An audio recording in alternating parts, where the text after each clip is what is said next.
Gusto nyo ICC, makulit kayo. Ha? Nagmamadali kayo. Gusto nyo talaga ICC, o eto na. No? Ano ba yung sinasabi ni Mark Ramos na makikipagtulungan si SOJ o Secretary of Justice Boying Remulla sa ICC? Sabi naman dito, mga kababayan, malaki ang posibilidad. O ayan ha, malaki ang posibilidad, mga bossing. O, gusto nyo nang gusto nyo buksan natin? O eto, mirror images of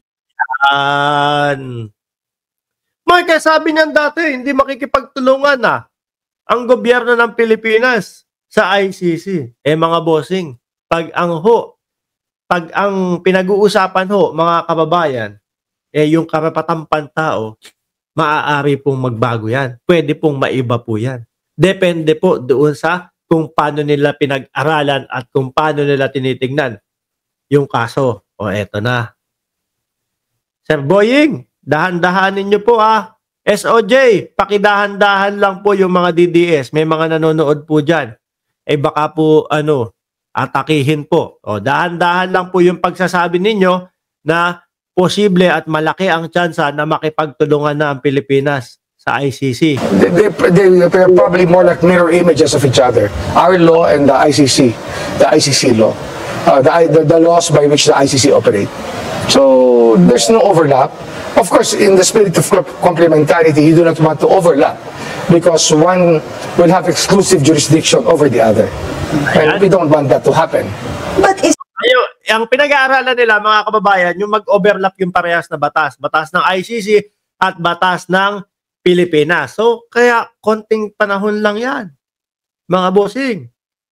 Pagka na-realize nila, okay, kailangan rekta na tayo sa ICC. Kasi nauna silang mag-imbestiga kaysa sa atin Naku po, Lord, malamang magkatago-taguan, maliwanag ang buwan.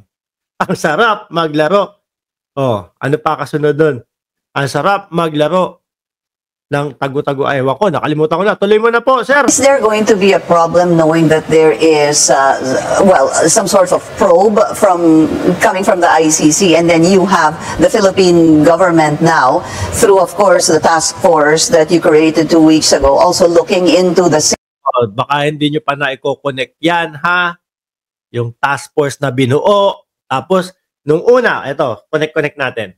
Nung una, hindi sila pabor. Hindi papapasukin. Yun yung unang-una. Hindi natin papapasukin yan.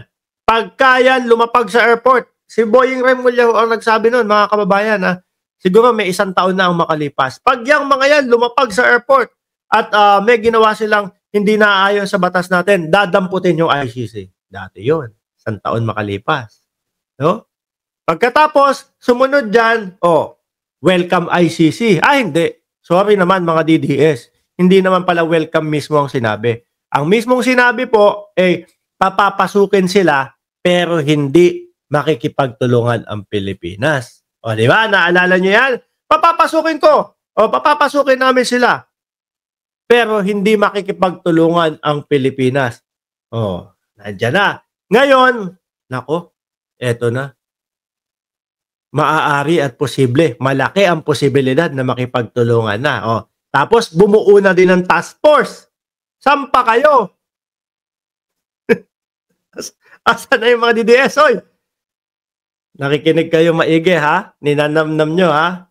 Pwede mag-comment dyan. The law anticipated this. No, but the law anticipated this. In the Public Act 9. Who takes precedence? Our country will have the final say on whether or not to allow the International Tribunal to continue with the investigation and to stand second fiddle to it. We can do that. Can you actually work together? It is very possible. It's very possible. Hala! Ito naman kasing host na to. Sino ba yung host, mga kababayan? Binibigla is it possible that you guys work together? Ulitin natin, atras natin konti. Hala. To stand second fiddle to it. We can do that. Can you actually work together? It is very possible. It's very possible. Even ayan na, ha? Hindi, mali pala. Fake news pala yung una kong sinabi. May posibilidad yung una kong sinabi. Ito, it is very possible. Hello. lagot kayo. Si Bato, check nyo nga si Bato, baka mamaya kumakabog yung dibdib habang pinapanood yung interview kay Secretary of Justice Boying Remulla. Bakit po? Very possible, sir. If we're not members of the ICC, in our law, we have to cooperate with International Tribunal. Sabi nila wala daw jurisdiction. Kaso yung sinasabi ng ating batas daw, pwede tayo o dapat daw makipag-cooperate tayo sa international. Oh, Mando, saan ka galing? Ba't ngayon ka lang? Shout out sa'yo. Tuloy. Simple terms, ang ibig ho sabihin ba nun na kahit na nag-iimbestiga tayo dito, maaaring i-turn over ang dating Pangulo? You would rather? Would that be a person? Hindi, ito yan eh.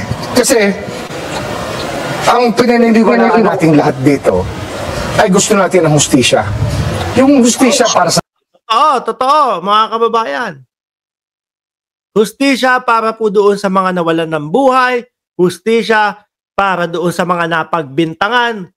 Take note, hindi po kami, hindi namin gustong lumaganap ang droga sa ating bansa. Hindi namin gustong magtagumpay o magkalat yung mga pusher sa ating bansa. Hindi yun ang gusto namin. Ang gusto lang namin, maayos na pagpapatupad ng laban kontra droga. Walang mga inosente yung madadamay. Kaso ang dami. Ano? Paano yan? Tuloy niyo po, sir. Lahat. Hindi lang pagkat tayo Pilipino, kayang-kaya natin yan. Now we have to take a step back and say what is the best way for these people na humihingi ng hustisya To get justice. To get justice. Opo. And what is the best way for you? Para po sa inyo? For me, the best way is really to find the proper tribunal to do it. To hanapin yung proper na tribunal para gawin ito. Aray ko. Sabi ni ACC, huy, huwag mo takutin si Bato. Yari, si Bato, siya lahat ang babalikat ng mga kaso ni Duterte. Sabi ni Mabel Quinjo, valid naman ang kaso ni Digong sa ICC bago tinanggal. Ma'am Brenda Barton, shoutout sa'yo. Game! If we are the right tribunal, we will do it here. If our evidence here will hold, we will do it here. But, aminin ko, siyempre, ahead ng yung ICC sa investigation. Opo. Ayan! Uy! Dahan po! Dahan-dahan! Bago nyo po sabihin yung pag-amin ninyo, naramdaman nyo na po, mga kababayan, ang Secretary of Justice ng Pilipinas, aaminin ko, ahead na. Kasi gusto nga nating lahat, mga kababayan, majority ng mamamayang Pilipino gusto na makuha yung hustisya para doon sa mga kababayan natin. Pati po si SOJ, pati ang Department of Justice. So paano makuha yung saang lugar o kung sino man ang kinakailangan para makuha agad yon. Di syempre kung sino yung mga nauuna, atras nating onte para mas malinamnam, no? Really to find the proper tribunal to do it. If we are the right tribunal, we will do it here. If our evidence here will hold, we will do it here. But aminin ko, siyempre ahead ng yung ICC sa investigation. Opo. Ahead, nauna na sila using the same Matagal law. na po, Using opo. the same law. Ano yun? Parehas naman daw pala yung ginamit na paraan. Nauna na sila. Parehas naman yung ginamit na paraan. Ano gagawin ng Pilipinas dyan ngayon, mga kababayan? Magpaubaya na doon sa ICC?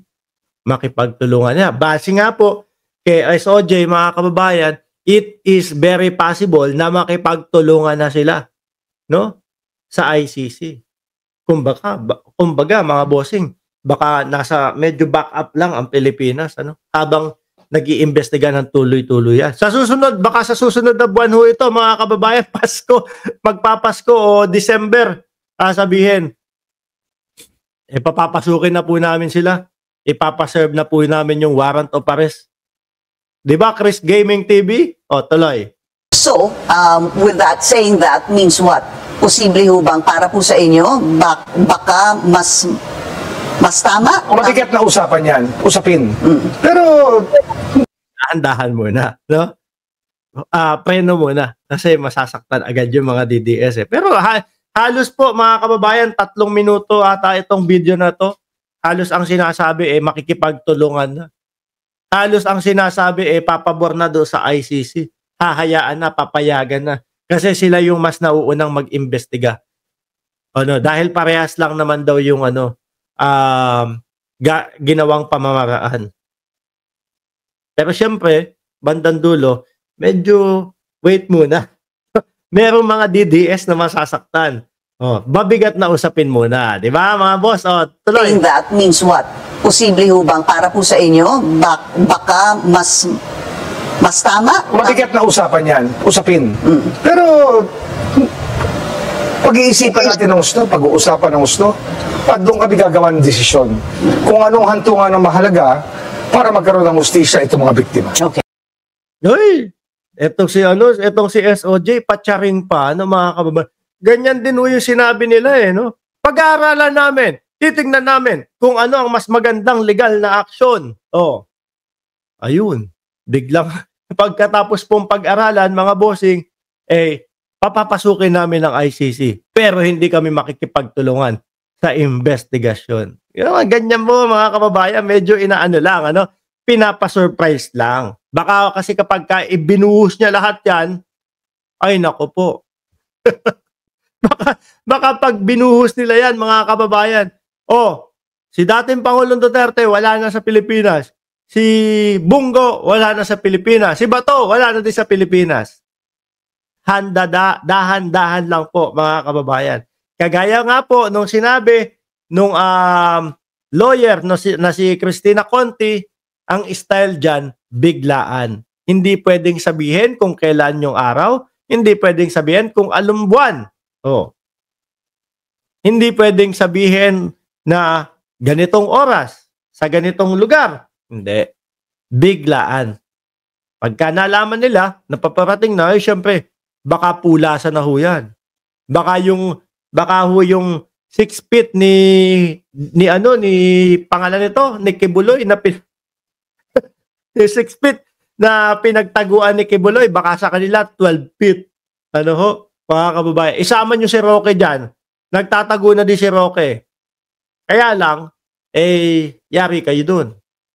Pagka dinala ni General Torres, si AR de la Serna, malamang, mas malakas ang pintig ng tibok ng puso no si Roque. Mahuhuli kayo. Anyway, mga boss, nabanggit dyan, di ba? Maaaring makipagtulungan